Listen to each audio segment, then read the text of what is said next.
Democrat পার্টির জাতীয় সম্মেলনের প্রথম দিন রীতিমতো পরিণত হয়েছিল মার্কিন প্রেসিডেন্ট জো বাইডেনের বিদায়ী অনুষ্ঠানে। স্থানীয় সময়ে সোমবার রাতে শিকাগোর ইউনাইটেড সেন্টারে তার চোখের পানি তৈরি করে আবেগঘন পরিবেশ। দীর্ঘদিনের সহযাত্রী কমলা হ্যারিসকে পূর্ণাঙ্গ সহযোগিতার আশ্বাস দিয়েছেন বাইডেন।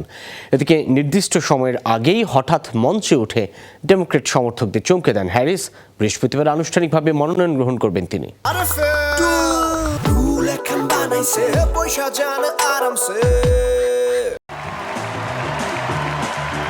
ডেমোক্র্যাট পার্টির জাতীয় সম্মেলনে ভাষণ দিতে মঞ্চে উঠতেই আবেগ বাঁধ ভাঙে মার্কিন প্রেসিডেন্ট জো বাইডেনের। মেয়ে অ্যাশলি বাইডেনকে জড়িয়ে ধরে কেঁদে ফেলেন ৮১ বছর বয়সী প্রেসিডেন্ট। চোখের পানি ধরে রাখতে পারেননি উপস্থিত ডেলিগেট আর সমর্থকরাও। শিকাগোতে চলছে ডেমোক্র্যাট দলের জাতীয় কনভেনশন, যাতে প্রেসিডেন্ট প্রার্থী হিসেবে কমলা হ্যারিসের আনুষ্ঠানিক যাত্রা শুরু হবে।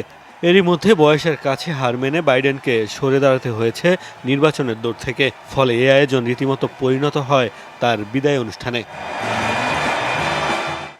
আবেগ আপ্লুত বাইডেন জানান, দেশের সেবা করতে পেরে গর্বিত তিনি।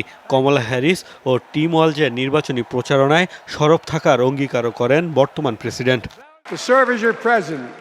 প্রেসিডেন্ট হিসেবে দেশের সেবা করতে পারাটা আমার জন্য সম্মানের। আমি আমার কাজের চেয়ে বেশি আমার দেশকে ভালোবাসি। ২০২০ সালে আমরা গণতন্ত্রকে রক্ষা করেছি, আবারও ২০২৪ সালেও রক্ষা করব।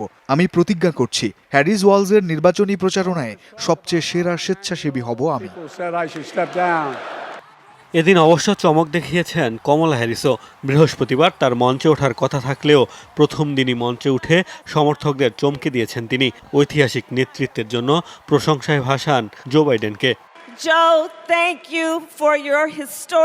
জো, আপনার ঐতিহাসিক নেতৃত্ব এবং জাতির জন্য সারা জীবন যে কাজ করেছেন তার জন্য আপনাকে ধন্যবাদ। আপনার কাছে আমরা আজীবন কৃতজ্ঞ থাকব। দেশের ভবিষ্যৎ নিয়ে নিজেদের দর্শন ভাগাভাগি করতে আজ এখানে দেশের প্রত্যেক জায়গা থেকে মানুষ জড়ো হয়েছে। এই নভেম্বরেও আমরা সবাই একত্রিত হয়ে দেশের প্রতি ভালোবাসা প্রকাশ করব।